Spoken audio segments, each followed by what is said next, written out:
Assalamualaikum warahmatullahi wabarakatuh. Waalaikumsalam. Alhamdulillah nahmaduhu wa nasta'inuhu wa nastaghfiruh wa na'udzu billahi min shururi anfusina wa min sayyiati a'malina. May yahdihillahu fahuwal muhtadi wa may yudlil fala hadiya lahu. Asyhadu an la ilaha illallah wa asyhadu anna Muhammadan abduhu wa rasuluh. Allahumma shalli ala sayyidina Muhammad wa ala Muhammad.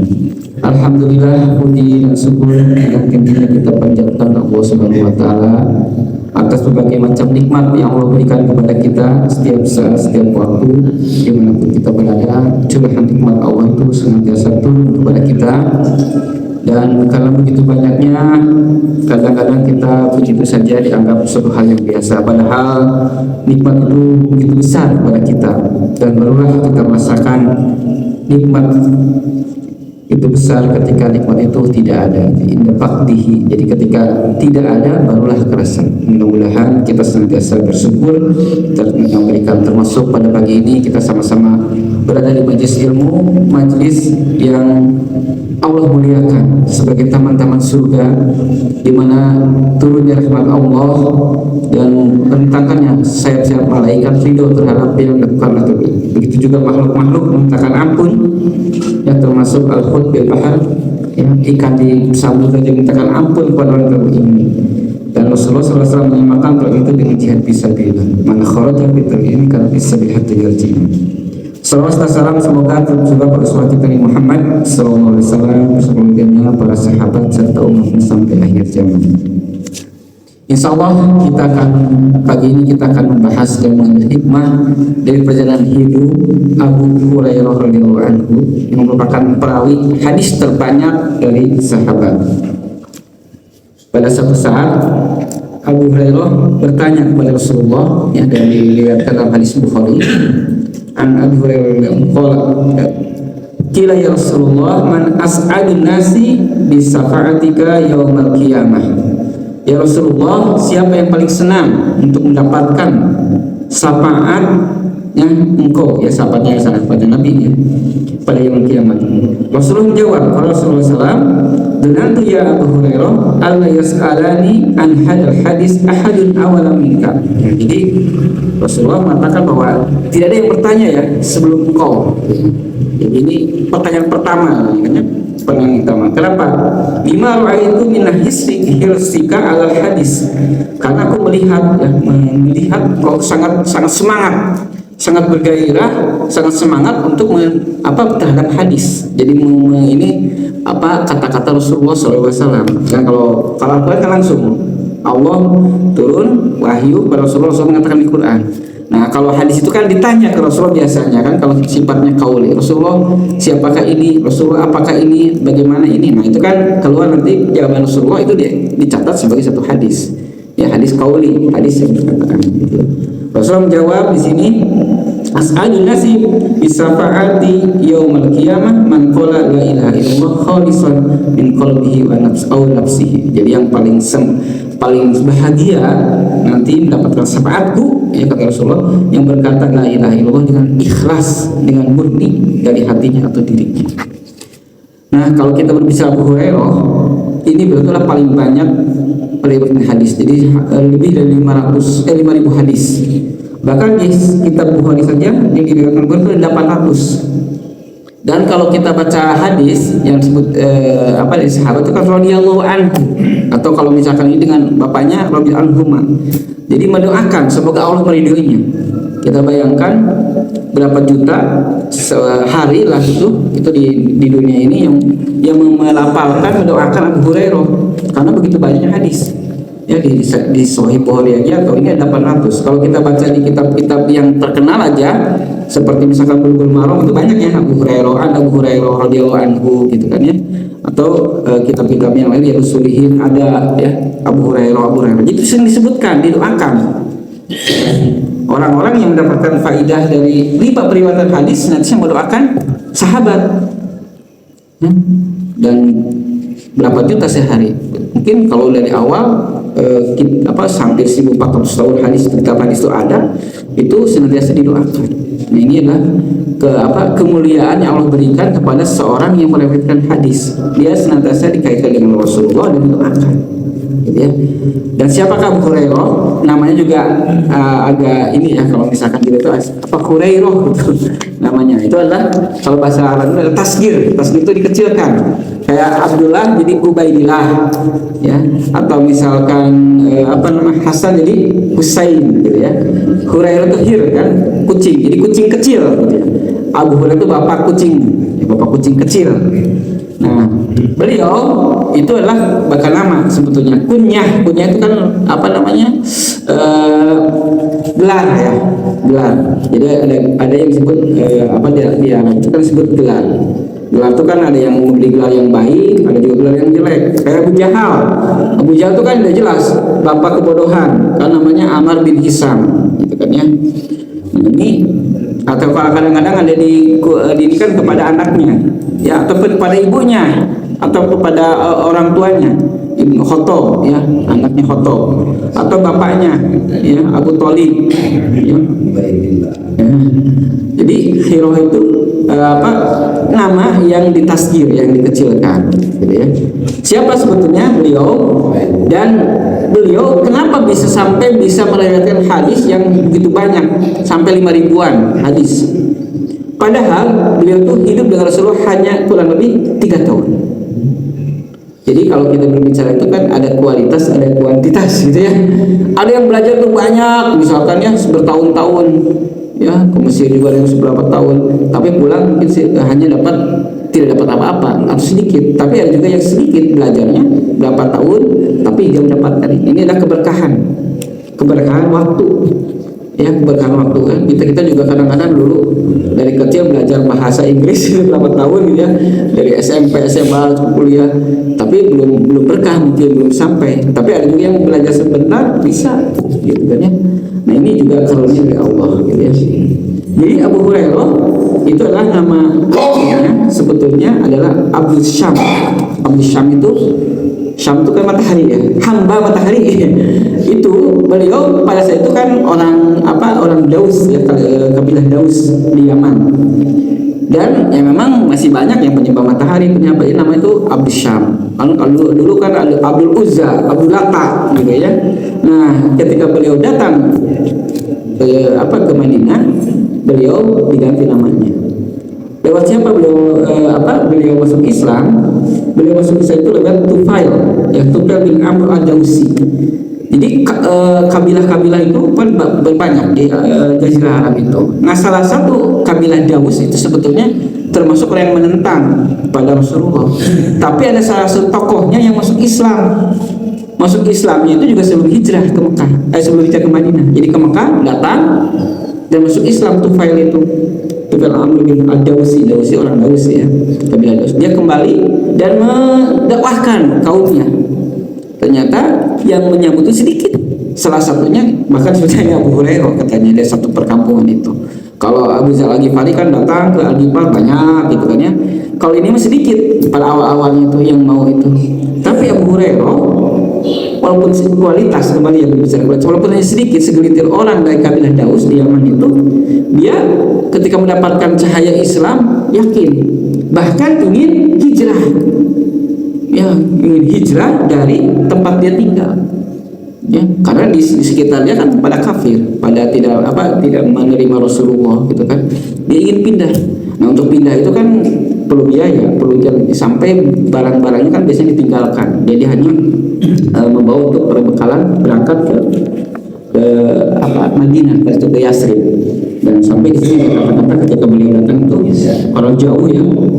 Wahai malam yang panjang serta melelahkan, yang saat itulah aku terselamatkan dari kafir. Jadi ketika datang itu malam-malam, ya jalan. Kalau di sekarang kan kita masih naik mobil, naik kapal terbang. Kalau dulu kan jalan ataupun naik kendaraan kuda ataupun unta gitu kan ya. Ini perjalanan jauh. Dan kalau yang namanya hijrah hampir sama dengan orang muhajirin. Datang itu kan nggak kayak sekarang, mungkin bawa ATM, ini kan bawa barang yang melekat aja. Sehingga beliau itu termasuk orang-orang yang hijrah itu kan orang banyaknya yang miskin. Karena hartanya ditinggalkan di tempat tinggal. Dan ini meninggalkan yang mungkin sudah diusahakan bertahun-tahun. Dan beliau hijrah itu pada usia, kalau disebutkan, kalau diperkirakan beliau itu lahir 21 Hijriah. Jadi hijrah itu ketika tahun ke-7. Ya, jadi kurang lebih 28 tahun. Ya 28 tahun berarti kan sudah agak tua ya. Sudah dewasa maksudnya, sudah dewasa. Tapi belum menikah beliau itu. Ya. Jadi beliau datang ya pada situ malam-malam ke Madinah. Dan di sana belum ada Rasulullah, karena Rasulullah lagi perang di Khaybar. Nah, perang dengan orang Yahudi ya pada saat itu. Nah, ketika subuh itu imamnya lah Sibah bin Urfutoh yang radhiyallahu anhu. Beliau adalah yang ditunjuk menjadi imam. Setelah selesai sholat baru ada terdengar suara apa dari kejauhan ya, pasukan Rasulullah datang. Nah, ketika datang Rasulullah kan biasanya tidak langsung ke rumah, kan ke masjid dulu, sholat 2 rakaat, terus salaman kan. Dan di sana biasanya suka ada orang-orang yang mau datang menghadap Rasulullah. Dan dilihatlah salah seorang yang agak beda, yang baru ya kan. Rasulullah juga kenal ini orang sahabat, ini kan yang mau masuk Islam. Nah, jadi banyak yang masuk Islam pada saat itu ketika datang Rasulullah SAW. Salah satunya adalah Abu Hurairah. Beliau perawakannya itu disebut di sini berkulit agak gelap, lebar pundaknya, dan celah di antara 2 giginya. Jadi giginya itu kan ada celahnya gitu kan ya. Dan langsung bait Rasulullah pada saat itu.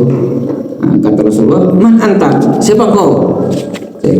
Kata Abu Hurairah, "Ana min Daus, kabilah Daus." Nah, kata Rasulullah, "Ma kuntu ara bi Dausi ahadan bi khairan." Oh, katanya, sungguh aku dulu tidak menyangka ada kebaikan di Daus. Karena orang kabilah Daus itu orang-orang yang menentang Rasulullah. Tapi ternyata ada yang datang masuk Islam, datang ke Madinah, ke Yasrib langsung. Dan beliau ketika datang tidak punya apa-apa kan. Kalau sekarang mungkin ada hotel, ada apa ya. Jadi tinggalnya di masjid. Di masjid juga ternyata tidak hanya Abu Hurairah, jadi banyak orang-orang disebut dengan Ahlus Sufah ya. Ahlus Sufah itu kan orang-orang yang hijrah, orang datang dia mereka miskin, tidak punya ini, dia tinggal di masjid ya, tidur di masjid. Dan kalaupun dapat itu dari sedekah. Nah, sedekah itu biasanya kan suka, kalau para sahabat-sahabat Ansor itu kan suka ada tempat menggantungkan kurma gitu kan ya. Jadi kalau dia mau sedekah tinggal digantungkan di sana. Orang-orang supah itu makan dari sana, atau kalau sedekah dari masing-masing. Beliau tinggal di masjid. Nah, tinggal di masjid itu bukan hanya tidur aja, tapi beliau di sanalah ditempa menjadi kuliah kalau sekarang punya 3 tahun di masjid itu mendengarkan majelis Rasulullah. Dan yang ada di sana itu banyak, tidak hanya Abu Hurairah, tapi kan yang mendapatkan kecemerlangan tentang hadis salah satunya adalah Abu Hurairah. Ya kemarin kan kita membahas beberapa sahabat yang lain juga sama begitu cemerlang. Beliau mulazamah ya, seperti siapa? Muaz bin Jabal. Beliau kan orang Madinah, ya jadi Harisah orang Madinah, atau beliau Mas'ud orang Mekah. Itu mereka sering dekat dengan Rasulullah. Abu Hurairah juga sama. Dia hidup di sana dan makan yang ada. Jadi kalau dikasih sedekah sama masyarakat Madinah itu kan sama Rasulullah, kalau enggak kan Rasulullah. Kalau Rasulullah juga kan tidak kaya gitu ya, maksudnya pada saat tertentu.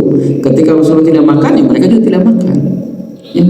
Bahkan kemiskinannya itu di sini untuk menahan rasa lapar itu biasa pakai batu. Kalau kita mungkin sakit mah karena tidak makan. Di talian batu kayak gitu kan ya. Gitu. Sampai pernah disebutkan di sini dalam satu riwayat itu Rasulullah Abu Hurairah itu kalau begitu laparnya golepak lah gitu, kayak penyakit pingsan, kejang-kejang. Para masyarakat pas itu langsung meruqyah, ini bisa kerasukan apa? Tapi kata Abu Hurairah, laisa ladin taro inama wajud. Jadi aku tuh bukan karena kesurupan, bukan karena kejang, karena begitu menahan lapar. Sudah diikat, sudah ini. Bagaimana kita bisa bersyukur ya? Jadi kayak jarang ya sekarang kita merasakan lapar begitu laparnya sampai tidak ada makanan, sampai ngejar sampai batu. Makan mah ada aja. Walaupun mungkin kadang-kadang kurang bersyukur, oh itu tidak ada daging, tidak ada itu, tidak ada ini. Ya padahal kita masih bisa makan. Ini Abu Hurairah lagi belajar, lagi jauh dari meninggalkan harta bendanya di Yaman, di Daus itu, datang dengan menahan rasa lapar dan harus belajar. Maka karena ini mendalami sampai kelaparan seperti itu. Dan itu juga keumuman, ternyata kan tidak semua. Bahkan sini ada beberapa cerita ya di sini tentang bagaimana kelaparan Abu Hurairah. Ternyata juga Abu Hurairah, Abu Bakar dan Umar gitu ya. Jadi kisahkan bahwa Abu Hurairah satu hari mengikat keras perutnya dengan batu agar tidak terasa lapar dan menusuk. Dia mendapatkan makanan. Dia duduk di jalan yang biasa dilewati oleh para sahabat. Datang pas itu sahabat yang mulia Abu Bakar di sini ngobrol tentang agama gitu kan. Setelah itu lewat. Kalau itu yang kan ingin nanti diajak makan gitu ya, padahal gitu ya. Tapi ini mungkin tidak ini. Terus tidak bisa diharapkan. Itu datang Umar, sama ngobrol-ngobrol juga tentang diskusi. Setelah itu lewat juga, tidak diajak makan juga. Lalu mereka juga sama-sama sedang debat apa. Itu lewatlah Rasulullah SAW. Rasulullah itu kan sebagai insan mulia dan insan kamil, beliau memahami Abu Hurairah lagi kelaparan ini. Akhirnya beliau ngajak Abu Hurairah ke rumahnya. Nah, terus di sana disediakan ternyata sudah ada semangkuk susu. Nah, ketika itu tidak langsung minum. Coba Abu Hurairah ajak tuh ahli supah, ya teman-teman kamu ya yang ada di teman-teman kau yang ada di masjid, diajak. Abu Hurairah sempat ada kata-kata gini ya, kenapa sih tidak dikasih minum dulu gitu ya, saya gitu kan ya, kenapa ngajak ahli supah nanti kehabisan. Tapi beliau ada apa kata gini, tapi biarlah kelaparanku ini tidak akan menghalangi aku untuk taat kepada Allah dan Rasul. Mungkin kalau bahasa ini ada sedikit kelutusnya, tapi dia sadar bahwa ini taat kepada Allah dan Rasul.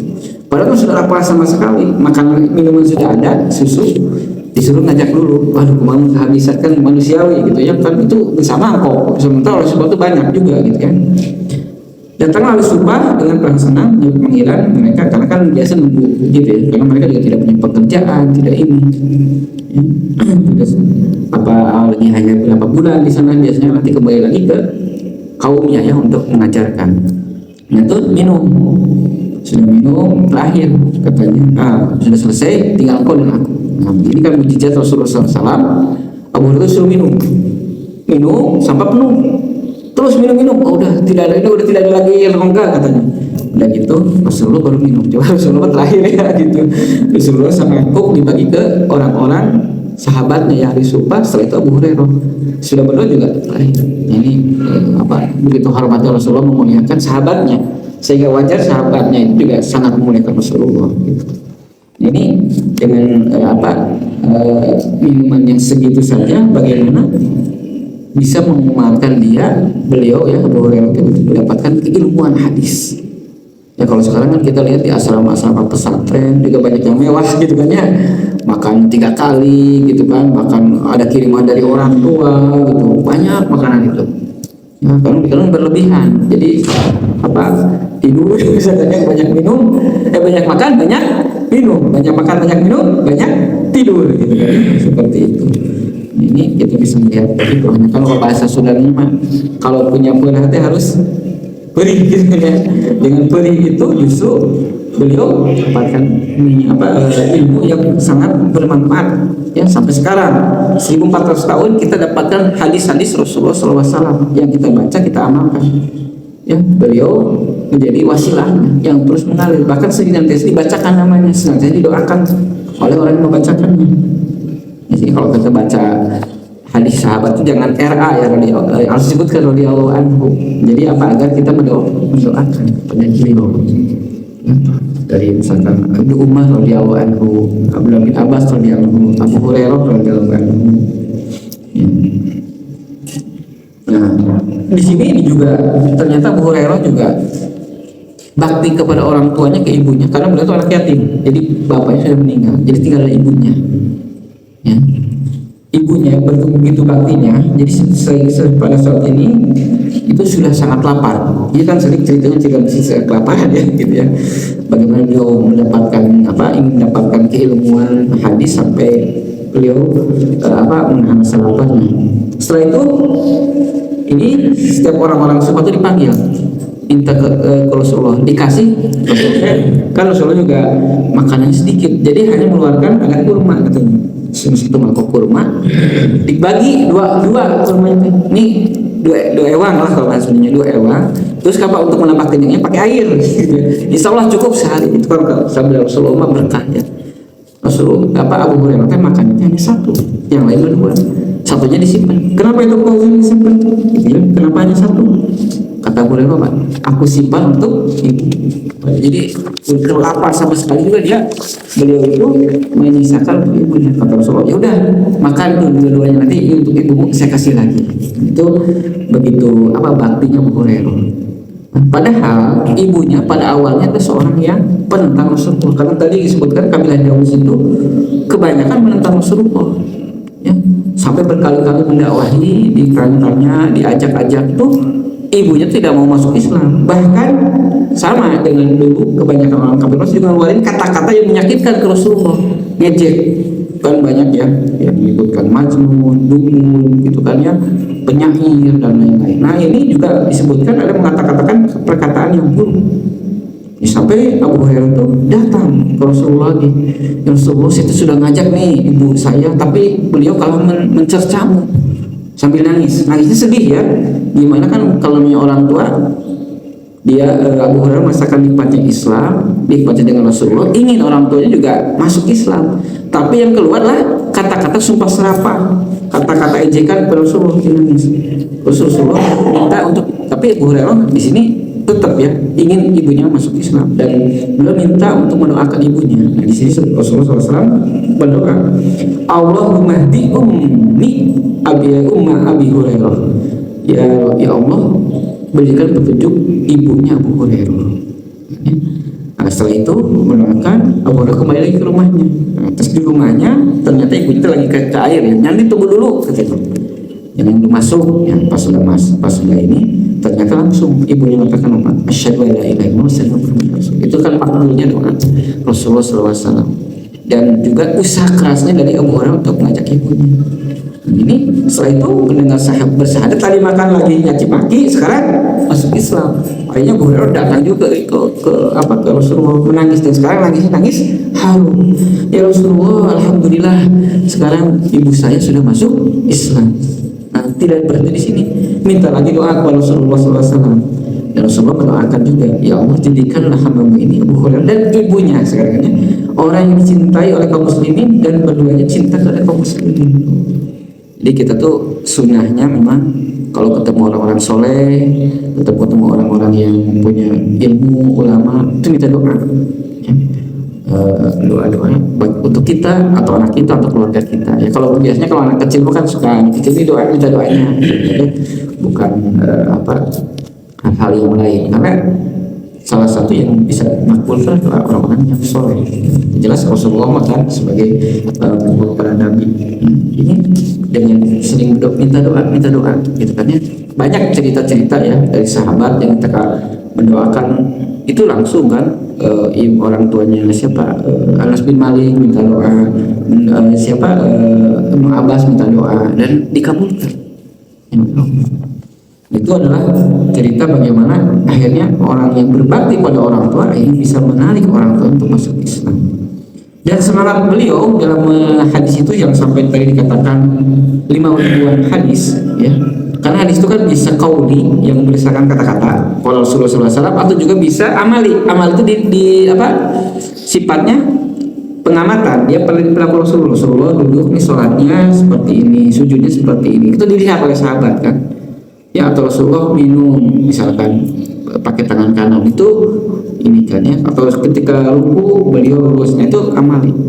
Dan juga takriri, kalau takriri itu sahabat melakukan sesuatu atau terjadi fenomena sesuatu Rasulullah diam, itu berarti setuju Rasulullah. Karena kalau Rasulullah tidak setuju itu biasanya Rasul akan mengatakan jangan, tidak boleh atau apa gitu ya, atau mencela. Tapi kalau tidak, itu Rasulullah sudah setuju. Dan Abu Hurairah ini sebagai seorang yang hadir hanya 3 tahun yang dikatakan. Jadi Khaybar tahun 7 Hijriah, Rasulullah wafat 10 Hijriah. Jadi Rasulullah pulang dari Khaybar, setelah itu kan Fatah Palah. Dan Fatah Palah Rasulullah wafat. Ya 2 tahun setelah itu. Dan beliau kenapa bisa sampai banyak hadis yang bisa diriwayatkan Di sini orang-orang orientalis itu sampai mengkritisi ya, kenapa ya hadis sampai lebih banyak segini gitu, padahal dia hanya hidup 3 tahun. Nah kan kita juga melihat bahwa hadis itu kan bukan hanya kauli tapi juga fi'li, pengamatan. Oke, gini kita ditulis. Dan ketika ditanya atau dijawab oleh para ulama hadis, kenapa Abu Hurairah yang 3 tahun hadisnya banyak, sementara Abu Bakar saja yang beliau itu dari membesarkan Rasulullah 23 tahun kurang lebih ya, itu hanya 142 hadis ya. Tapi kalau kita lihat yang diverifikasi oleh siapa, Imam Bukhari ada di 800. Berarti kan Imam Bukhari adalah seorang yang sangat teliti yang sedang meneliti hadis, itu bisa lolos 800 hadis dari Buku Hurairah, berarti menunjukkan bahwa memang betul kapasitasnya ya. Karena apa? Di sini pernah diuji ya oleh Marwan bin Malik, Ibn bin Hakam. Jadi ini ketika zaman Bani Umayyah, karena Abu Hurairah itu meninggalnya cukup panjang, dikasih umur lebih panjang. Jadi ketika itu diuji, dipanggil sama Khalifah atau Marwan bin Hakam untuk menyampaikan hadis. Nah di belakang layarnya itu, di belakang ditulis sama Anjur tulis. Nah hadis yang dibaca tulis, coba hadis Rasulullah tulis. Setelah itu setahun selanjutnya dipanggil lagi, disuruh lagi baca-baca hadis-hadis yang telah dibacakan setahun yang lalu. Ternyata dicocokkan dengan juru tulis itu tidak ada yang salah satu huruf pun, gitu kan, sampai seperti itu. Itu keingatan para sahabat atau ahli ilmu ya, yang kita lihat kan seperti Ahmad bin Hanbal sampai jutaan hadis, sampai ratusan ribu hadis. Itu adalah karena dari Allah. Di sini ada 2 faktor katakan dari para ahli hadis yang memberikan bantahan kepada orientalis, mengatakan ini Abu Hurairah banyak melibatkan hadis-hadis yang tidak jelas atau juga banyak mungkin palsu atau apapun lah yang memberikan. Pertama adalah doa Rasulullah SAW, itu kembali ke doa. Jadi ketika itu kan suatu ketika Abu Hurairah mengeluh suka cepat lupa, minta doa Rasulullah. Nah setelah doa Rasulullah tidak ada lagi yang lupa ya. Jadi doa penting ya. Dan ketika dia minta doa jangan sampai lupa hadis. Karena dulu hadis itu tidak boleh ditulis awal-awalnya, yang boleh ditulis hanya Quran ya, karena jangan sampai tercampur. Kalau itu kan budaya nulis zaman orang-orang di awal zaman Rasulullah itu, kalau orang-orang Quraisy atau orang-orang Arab itu jarang menulis, biasanya mereka menghafal, menulisnya sedikit ya, disebut dengan kaum Umayyin. Berbeda dengan orang-orang ahli kitab pada saat itu ya, seperti Yahudi, itu mereka sudah ada kitab, sudah biasa literasi nulis dan lain-lain. Orang itu biasanya tradisinya tradisi lisan. Nah yang nulis sedikit. Nah, ketika Quran turun itu baru ditulis. Kalau hadis jangan ditulis kecuali terakhir, karena khawatir bercampur nanti antara Al-Quran dengan hadis. Otomatis hadis itu harus diingat pada saat itu. Jadi apa yang dikatakan Rasulullah di khutbah gitu kan ya, potongan kata-katanya gitu kan ya. Sehingga kan dari haji wada atau ketika khutbah Jumat Rasulullah ini, ketika memberikan tausiah atau ketika berdiskusi dengan Jibril gitu kan, ketika hadis tentang iman Islam itu kan itu diingat, tidak ditulis. Kalau sekarang bisa direkam gitu ya. Ini direkamnya dengan ingatan. Dan biasanya kan kalau yang beberapa sahabat hadis juga kadang-kadang beda kata lafalnya, tapi maknanya sama. Bisa jadi ya ada kata-kata yang berbeda tapi maknanya sama. Kan kalau kita di lafaz Bukhari, dalam lafaz Imam Bukhari seperti ini, lafaz Muslim seperti ini, lafaz Imam Tirmidzi seperti ini, itu bisa berbeda-beda tapi intinya sama. Nah ini Abu Hurairah ngeluh ya kan, tulis dulu Rasulullah ini saya suka lupa nih. Nah akhirnya Rasulullah doakan. Dan setelah itu kata Abu Hurairah, saya tidak akan pernah satu kata pun dari yang disampaikan oleh Rasulullah SAW. Yang kedua, kenapa beliau juga bisa menghafal banyak hadis? Karena dedikasi waktunya. Sementara yang lain itu bekerja, mencari nafkah, otomatis kan tidak hadir dalam majelis, kadang-kadang tidak hadir. Rasulullah kan majelisnya di masjid yang paling umumnya itu, nyampaikan sudah sholat atau setelah apa gitu. Nah kan sahabat tuh ada yang ke ladang, ada yang dagang gitu kan untuk mencari. Sementara orang-orang supah termasuk Abu Hurairah itu tidak kemana-mana, dia di masjid aja. Kalau sekarang mah mas santren gitu ya, asli lah full gitu mas santren. dia tidak kerja, tidak, kalaupun makan ya hanya berdasarkan dari sedekah. Kalau bahasa sekarang mungkin beasiswa ya, beasiswanya dari negara. Kalau dulu kan belum ada dari negaranya, dari Baitul Mal. Jadi dari para muhsinin, orang-orang yang ngasih makan, sehingga beliau terus di sana, mantap di sana, dan tidak terpikirkan yang lain-lain. Coba kalau bapak, ibu atau misalkan ini ada kerjaan di proyek di mana lagi kuliah, pasti kan, atau lagi belajar, itu kepikiran juga nih, ada proyek nih, atau ada dagang, aduh kumain nih kalau lagi macet sawah itu kapan tandur, kapan ini ya kalau kurma gitu kan, panennya, terus ini ada masalah di irigasinya, itu kan kepikiran. Ya. Tapi ini mah fokus. Ya, jadi kalau bahasa salah seorang ulama yang ketua SD di Sabi ya di psikologi itu kan, jadi memang yang namanya ilmu itu harus fokus katanya, tidak boleh duakan. Beliau kan ngambil sampai S3-nya di Al-Azhar itu selama berapa belas tahun itu tidak pernah masak katanya. Jadi ketika hidup itu hanya beli roti kering aja, islah atau ini, jadi tidak masak. Kalau masak kan harus ini waktu, terus apalagi menunya dan lain-lain. Jadi dia fokus aja karena waktunya sempit katanya. Dia untuk baca kitab, untuk menghaji. Misalnya Abu Hurairah juga sama. Tidak ada waktu untuk masak, tidak mau apa di hari ini, lihat ke YouTube, coba itu, coba ini, enggak ya. Pokoknya penting terisi. Bahkan tadi kan hanya susu aja, kadang-kadang kurma 1 biji 2 biji gitu. Jadi terus fokus.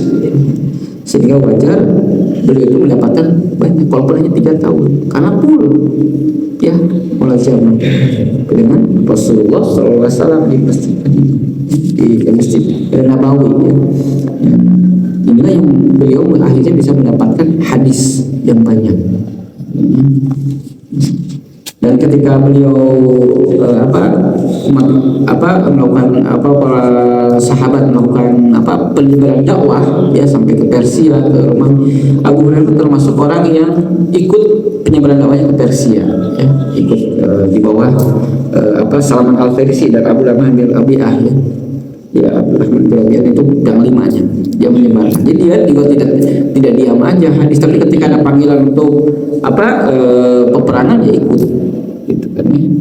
Dan sampailah pada masa Umar bin Khattab itu beliau diangkat jadi gubernur di Bahrain ya, Bahrain bukannya sekarang ada Bahrain. Jadi sudah Jazirah Arab, sudah di sini. Nah ketika jadi gubernur beliau tetap aja sangat sederhana warok ya. Sampai beliau itu kan pernah di Bali ya, mau diangkat lagi tidak mau gitu kan ya, tidak mau diangkat lagi jadi gubernur ya, karena pada saat itu kan ketika hartanya itu kok banyak gitu kan, bawa ini ternyata pas diperiksa sudah jelas administrasinya, oh ini kan dari sini. Jadi sehingga juga menginspirasi Umar bin Khattab untuk melakukan administrasi. Karena kalau dulu kan nggak ada administrasi, kalau namanya gubernur, khalifah ataupun gubernur di daerah itu kan ya harta misalnya pribadi dengan harta negara itu kan nyampur gitu. Nah setelah itu kan ada administrasi yang jelas, ini untuk kas negara, ini untuk pribadinya, gajinya, saya jelaskan. Nah Abu Hurairah begitu waronya, sampai juga beliau diangkat lagi pas zaman Marwan ya, di bin Hakam itu yang tadi muji itu di Umayyah. Padahal sudah kaya tuh di Umayyah itu dulu kan di Syam, dia kemudian di Madinah. Apa coba yang nanti sampai beliau itu masih bawa ke pasar bawa kayu bakar. Nah kalau sekarang kan kalau gubernur atau apa kan pakai strobo, pakai pengawal dan lain-lain ya. Beliau tidak malu ya, tidak malu sampai bawa kayu bakar sendiri karena begitu marahnya. Itu kan yang bisa menguatkan keilmuan itu salah satunya wahyu. Jadi kalau ulama katanya kalau sudah terlalu banyak makan apalagi dari penguasa atau dari keenakan biasanya udah tajamannya menurun. Tapi kalau ulama-ulama yang betul-betul waro bisa menjaga makanan yang masuk, bisa itu ketajaman ilmunya tajam sekali. Bahkan kita bisa membaca kitab-kitabnya sudah ribuan tahun masih kita baca ya, para ulama-ulama itu. Nah ini kata-kata Abu Hurairah kan, aku tumbuh sebagai anak yatim dan aku berhijrah sebagai seorang miskin, bukannya jadi beliau itu yatim terus miskin Karena kan datang ke sana ya orang kaya aja ditinggalin harta-hartanya gitu kan ya. Atau bekerja dengan upah ke dalam isi perut ya. Sebagai bukti Allah yang menjadikan agama ini sebagai penopang dan menjadikan Abu Hurairah sebagai imam pemimpin. Jadi dengan keislaman itulah muliaan. Beliau itu kan di awalnya hanya sebagai pengembala dulu kan ya, ngembalain kambing. Nah untuk mengembala itu kan suka mainin apa tadi kan kucing ya. Sehingga kenapa sih dikatakan Abu Hurairah? Karena suka bawa kucing, suka main sama kucing. Jadi kalau malam ditaruh di pohon, siang-siang sambil itu main dengan kucing kecil. Sekali Abu Hurairah. Nah dari paling miskin, tapi kita bisa sekarang ya, orang yang belajar hadis atau baca hadis pasti baca, insya Allah ya, hampir dipastikan akan tahu yang namanya sahabat Abu Hurairah.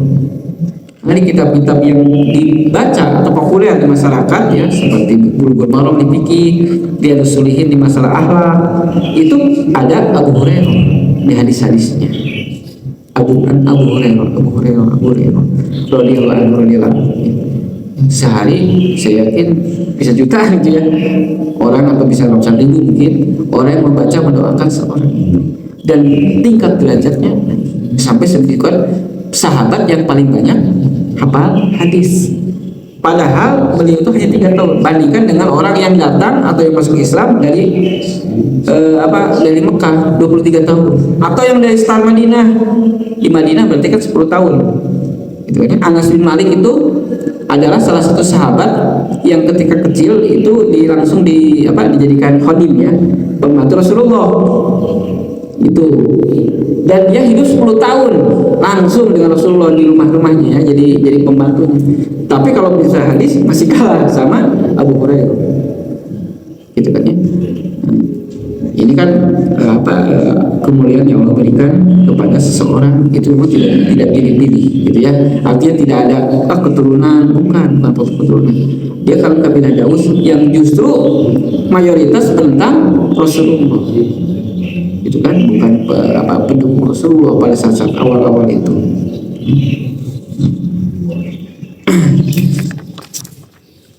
Dan ini bisa mengambil ibrah pada kita bahwa usia itu bukan jadi halangan.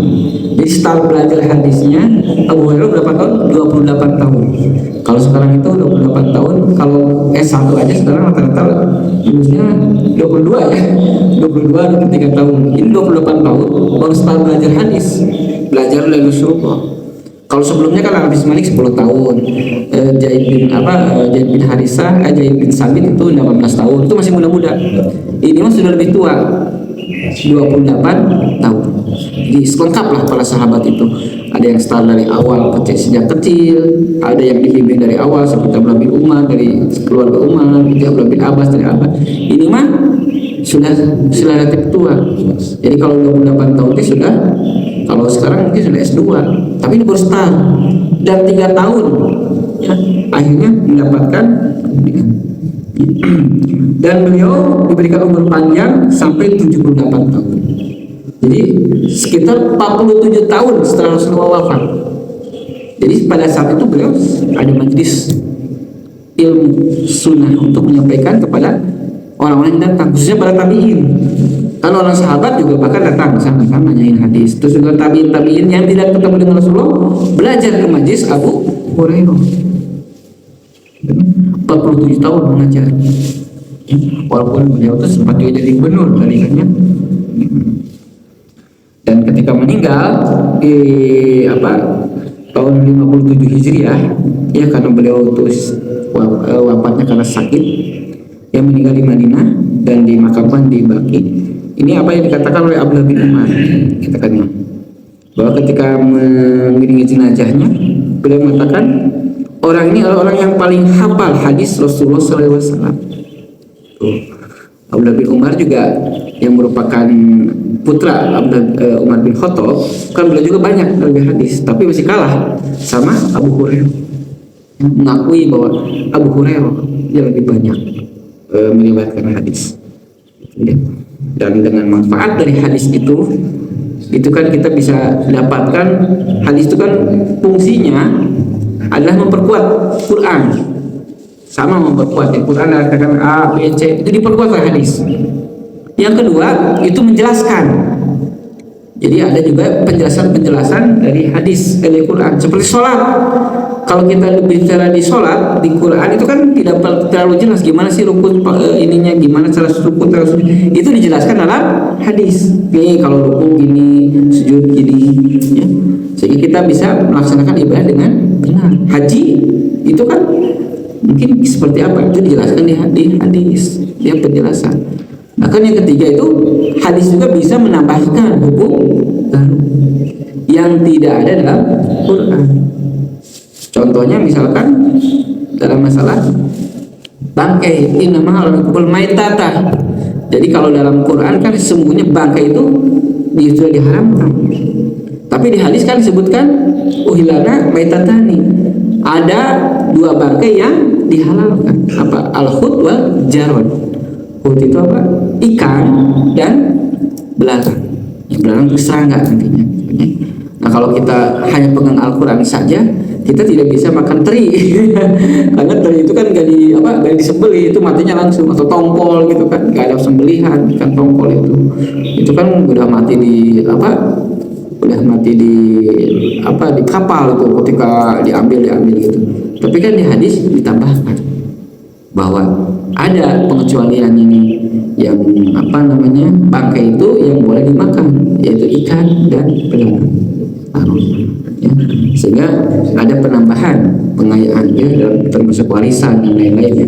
Nah, sehingga Islam itu sebenarnya memang tidak bisa kita hanya menggunakan Al-Quran saja, ya, dengan Al-Quran dan As-Sunnah, ya, Al-Quran dan hadis penjelasan. Selanjutnya nanti ada istihad, ya, baik ismatiyah, istisan, istiqro, ya, istishab dan lain-lain itu. Tapi dua pilarnya itu Al-Quran dan As-Sunnah. Dan salah satu yang menjadi mata rantai dari As-Sunnah adalah rawi, ya, rawi hadis, perawi hadis, ya, yang perawi hadis yang di awal adalah para sahabat sebelum nanti ada verifikasi oleh para imam hadis di abad kedua Hijriah, ya, karena sebelumnya kalau hadis itu langsung ini ada hadis kalau Rasulullah itu langsung pas sahabat itu nerima jangan hanya karena ketika terjadi fitnah, salah satunya zaman fitnah itu adalah ketika terjadinya peperangan ya antara Ali ya Imam Ali dengan Muawiyah, itu kan banyak berusulan hadis-hadis palsu. Begitu juga orang-orang zindik, orang-orang yang munafik yang masuk ke Islam untuk menyebarkan hadis-hadis palsu. Jadi akhirnya kan perlu ada verifikasi hadis. Akhirnya kan dibuat Jarwa Ta'dil, ilmu mustalah hadis, dan itu dibuat kitab-kitab yang sudah terverifikasi hadis itu, ya, sehingga muncullah Imam Bukhari, Imam Muslim, Imam Tirmizi, Imam Abu Dawud, An-Nasa'i, Imam Ibnu Majah, gitu kan. Yang orang itu bukan orang Arab ternyata kan ya, tapi orang-orang Persia banyakannya gitu kan ya, bukan orang Arab, hanya nama-namanya aja. Tapi kalau kita lihat rangkaian awalnya dari sahabat dulu, karena mereka lah yang menyaksikan Rasulullah, mendengar Rasulullah, ya, termasuk di sini Abu Hurairah yang menyampaikan bisa mengabarkan apa yang dikatakan Rasulullah kepada kita, ya, yang di sini itulah penegasan, bisa juga penjelasan, bisa juga tambahan hukum-hukum, ya. Dan berbahagialah para sahabat termasuk Abu Hurairah yang senantiasa didoakan oleh kaum muslimin ketika dibacakan hadis-hadisnya dan amalnya mengalir. Idza mata ibnu adam in qata'a amaluhu ila salasin. Jadi kalau meninggal ibnu adam itu semuanya tertutup, udah putus amalan kecuali 3. Salah satunya ilmu yuntafa'u, itu ilmu yang bermanfaat. Bahkan dalam hadis yang lain disebutkan berlipat-lipat, man da'a ila huda falahu ajrun mislu ujuri man tabi'ahu la yanqusu minhu dzalika min ujuri sayyi'an. Jadi kalau menyerukan pada kebaikan, maka dia akan dapat kebaikan dari yang disuruhnya itu yang ikutinya tanpa mengurangi pahala yang betul berapa ratus juta sebelumnya yang mendapatkan kebaikan ketika kita baca hadis-hadis itu. Oh, jadi sholat bisa kayak gini, oh saum itu kayak gini, oh haji itu kayak gini. Itu salah satu yang terakhirnya Abu Hurairah. Demikianlah yang disampaikan, dan kita bisa mengambil hikmah bagaimana orang yang hidup sesingkat itu dengan Rasulullah bisa memberikan jadi jembatan kepada kita untuk mendapatkan sunnah Rasulullah SAW, dan Allah berikan pahala. Dan saat terakhir beliau begitu warok sampai ketika ada satu majelis, ya, walaupun dia tidak sombong Hurairah itu. Jadi ketika satu majelis Rasulullah mengatakan gini, di antara kalian nanti ada yang giginya sebesar gunung Uhud. Nah, jadi gunung Uhud itu berarti giginya gede, ya. Itu menunjukkan bahwa nanti ada yang masuk neraka. Itu di majelis Rasulullah, di pendapat sahabat. Para sahabat kan pada ketakutan juga, siapa ini yang gini gitu ya. Ternyata kebanyakan syahid, wafat, ada wafat normal. Wah, ini enggak masalah. Tinggal hanya beberapa orang aja. Bahkan disebutkan hanya 3 orang ya. Ternyata terjadilah pada zaman Abu Bakar terjadinya pemberontakan Musailamah al-Kadzdzab. Ya, yang terkenal ya. Jadi nabi palsu. Di sana berapa kali tentara Islam itu tidak bisa mengalahkan. Sampai akhirnya ada seorang sahabat dari Yamamah, namanya Rijal al-Ufwah. Ya, sama saya aja lah nanti dibakar ya, saya akan beli diplomasi untuk membujuk. Nah, pas datang ke Yamamah ternyata beliau orang Yamamah, dia tuh kan orang Musailamah itu satu kabilah. Pas lihat tentara di sana banyak, kuat, wah jika nama kalah nih Abu Bakar gitu ya. Akhirnya tadi membujuk, dia kalah, akhirnya dia ikut Musailamah al-Kadzdzab, dan bahkan mengeluarkan hadis-hadis palsu, menafsirkan, menyelewengkan. Ini Rasulullah juga gini ngomong-ngomong gini, menunjukkan bahwa Musailamah itu benar. Jadi mengeluarkan hadis-hadis palsu, ya, mentakbilkan dan lain-lain sehingga memperkuat posisi sahabat. Nah, pada saat itulah jadi perang dan akhirnya dia dan Abu Hurairah itu lega. Oh, saya lega. Ketakutan saya katanya yang sebelumnya sangat takut karena khawatir menimpa dirinya, ternyata terbukti pada orang yang ada di situ majelis. Ini kan kekhawatiran ya, tetap saja bahwa tidak ada yang bisa aman bahwa kita akan surga lah, akan surga. Tetap kekhawatiran kita untuk senantiasa berlindung pada Allah, bahwa jangan sampai ternyata kan ada sahabat Rasulullah yang tergelincir. Itu langsung dalam hadis Rasulullah, langsung dimina Rasulullah, tapi tergelincir ketika melihat bersama al-Kadzdzab. Dan Abu Hurairah selamat. Beliau menyampaikan hadis-hadis yang benar sampai sekarang. Sementara Rijal al-Ufwah itu menyampaikan hadis-hadis yang sudah tidak ada yang mengakuinya, tidak ada yang mendengarkannya sekarang. Bahkan sudah ditelan bumi, sudah hilang karena Musailamah al-Kadzdzab sudah. Ya, itulah yang disampaikan. Mudah-mudahan kita sekali lagi bisa mengambil ibrah dari kehidupan para sahabat dan kehidupan kita, ya, yang benar dari Allah, yang kesalahan pribadi saya sendiri. Bahkan sebelum ditutup ada beberapa menit yang bisa tambahan mungkin, atau ada pertanyaan. Kalau sebutkan beberapa sifat kan mereka itu kan sampai banyak yang menahan lapar ya. Apakah itu juga mungkin salah satu cara supaya mudah dalam menghafal gitu? Karena kan tadi kan ketika makan banyak jadinya ngantuk dan akhirnya jadi, apakah memang itu salah satu ini juga yang bisa dijadikan sebagai dasar kalau kita ingin menghafal? Nah, itu dengan berilah, dengan menahan lapar dan seperti apa bisa kita?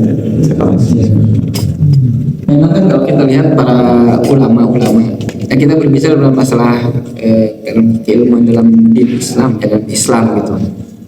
Memang kalau kita lihat dalam sebenarnya kita ilmu ya, seperti ta'lim atau apapun, biasanya kan masalah makanan itu sangat dibatasi, jadi tidak berlebihan. Gitu kan. Bahkan dianjurkan banyak saum.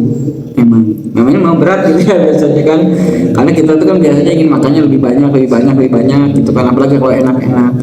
Tapi kadang-kadang itu akan menumpulkan akal kita gitu kan ya.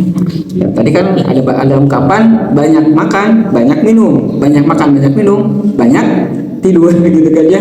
Banyak tidur banyak tidak efektif gitu kan ya. Bahkan kalau dengan makan banyak-banyak itu kan hawa nafsu itu kan lebih besar. Salah satunya kan batasi dengan saum gitu kan. Karena kalau dalam banyak makan itu kecenderungan untuk melakukan maksiat itu lebih banyak. gitu kan ya. Tapi kalau saumnya ini itu bisa lebih ini. Dan bahkan ada bahasa batal ya dalam Sunda itu kan, amun ingin perah teh harus perih gitu ya, harus perih. Ya memang ini jadi apa? Mungkin jadi wacana diskusi ya. Ketika sekolah-sekolah elit atau kayak yang di asramakan dengan makanan yang cukup banyak, bergizi dan lain-lain ya, dengan bagaimana yang membatasi gitu ya. Nah, kan kalau sekolah-sekolah yang unggulan ya itu kan biasanya makannya banyak ya, bebas dan lain-lain, bahkan ada tambahan-tambahan yang mungkin apa yang dapatkan ilmunya juga bisa jadi ya. Tapi kalau ketika ke Islam ya memang harus tidak berlebihan, walaupun itu mubah ya, boleh, artinya tidak ada larangan. Hanya kalau ingin kita melihat orang-orang yang ulama yang bisa mencapai pada derajat yang katakanlah diakui, itu biasanya perih-perih ya. Imam Syafi'i ya, Imam Abu Yusuf ya, muridnya siapa? Imam Abu Hanifah, juga seorang yang miskin gitu ya, si lapar sering ini ya, banyak ya yang mereka tidak berlebihan, sehingga sampai sekarang kitab-kitabnya, buku-bukunya milik juga. Tapi kalau yang biasa-biasa mungkin akan dapat ilmu, tapi tidak akan sefenomenal orang-orang terdahulu ya, yang betul-betul waro. Bahkan kalau disebutkan dalam beberapa kitab itu ya, seperti mana di kitab-kitab itu kan, mereka itu sampai tidak mau beli makanan atau makan makanan dari pasar itu, sampai dia mengatakan seperti itu. Jadi tadi ya, dia sendiri aja, karena di pasar itu makanannya mungkin ada yang lain-lain lah gitu ya, berlebihan ataupun juga ada unsur yang lengkap, betul-betul hanya untuk sendiri saja. Tapi itu apa, bentuk waro ya. Hanya kalau sebenarnya kan kita berbicara pada tataran masyarakat mubah gitu kan ya. Tapi kalau orang-orang kalau dalam satu kitab penjelasan Ibnu Katsir ketika menyebutkan 3 golongan, sabiqun bukhaira, muktasid, sama apa? Dominasi. Kalau 3 umat muslim itu nanti akan ada 3 dominasi mengenai diri sendiri, orang pertengahan, dan orang yang berlomba-lomba. Disebutkan yang dominasi itu orang yang suka melaksanakan yang haram, tapi yang wajib suka ya, suka yang wajib juga suka dilanggar gitu kan ya. Nah kalau yang muktasid, yang wajib itu dia sudah fokus, sudah dilaksanakan, yang haram sudah ditinggalkan, tapi yang makruh kadang-kadang dilakukan, yang sunnah kadang-kadang ditinggalkan. Nah kalau yang sabiqul khairat di situ, orang-orang yang senantiasa melaksanakan yang wajib dan sunnah, serta meninggalkan yang haram dan makruh, serta mengurangi yang mubah. Yang mubahnya dikurangi gitu ya. Jadi makan 1 piring, nambah 1 piring setengah itu boleh kan, tapi mereka dikurangi. Maka pakai baju yang mewah itu boleh, tapi mereka dikurangi gitu ya. Seperti pengulangan yang mubah itu nanti akan menunjukkan pada yang kelebihan yang akan didapatkan. Dan kita bisa melihat ya, fenomena kitab-kitab para ulama lah gitu ya. Sekarang aja kita lihat ulama-ulama yang hidupnya, atau yang dikatakan tanda kutip lah ulama atau ini, yang hidupnya mungkin bergelimang atau apapun, nanti kita lihat ke depannya apakah ilmunya itu masih tetap bisa diakui, bisa bermanfaat pada setiap generasi, atau akan hilang. Kan akan seperti itu. Itu kan salah satu ujiannya. Kalau dalam Hasanah Islam itu ada namanya turos. Turos itu adalah kitab yang sudah bisa bertahan di atas 100 tahun. Jadi kalau sekarang ada populer ya kitab ya, buku serangan ini, tapi dalam 10 tahun, 30 tahun sudah tidak ada yang baca lagi, tidak ada lagi yang ini. Tapi kalau turos itu sudah bertahan 100 tahun lebih, nah dia masih dipakai. Nah, itu berarti kan sudah ada perihnya lah, tintanya itu sudah menjadi tajam gitu. Itu salah satunya memang dalam masalah menjaga konsumsi. Karena kan di tarif-tarif ada konsumsi makanan itu sampai dibahas 1 pasal gitu kan, seperti itu. Oh alam sawab seperti itu. Enggak dari yang cekap ya, kita sama tutup. Mudah-mudahan sekali lagi jadi inspirasinya kita untuk terus mencari ilmu, membaca hadis, dan mendapatkan ilmu bermanfaat, dan kita juga bisa mengamalkannya. dan bisa memberikan yang lain. Tutup dengan sama-sama doa. Alhamdulillahirabbil alamin, hamdan syakirin, hamdan na'imin, hamdan kafirin wa mazidah. Ya rabbana lakal hamdu wa lakal syukru kama yanbaghi li kalimati sultan. Wa nas'aluka as-salamata fid din wa afiyatan fil jasad wa ziyadatan fil ilmi wa barakatan fil rizqi wa tawbatan qabla al-maut wa rahmatan inda al-maut wa maghfiratan ba'da al-maut. Allahumma hawwin 'alaina istiqbal al-maut wa najatan min an-nar wa hisab. Allahumma hab lana min azwajina wa dhurriyyatina qurrata a'yun waj'alna muttaqina imaman. Allahumma bil lana dhunubana wa li walidina wa liman sakhina wa li mu'allimina wa liman lahu haqqun liman ahabba wa salika muslimin ajma'in. Allahumma inna nas'aluka di dalam sirasku Rabbana atina fid dunya hasanah wa fil akhirati hasanah wa qina adzabannar. Subhanaka rabbika rabbil izzati amma yasifun wa salamun walhamdulillahi rabbil alamin. Kita sama-sama baca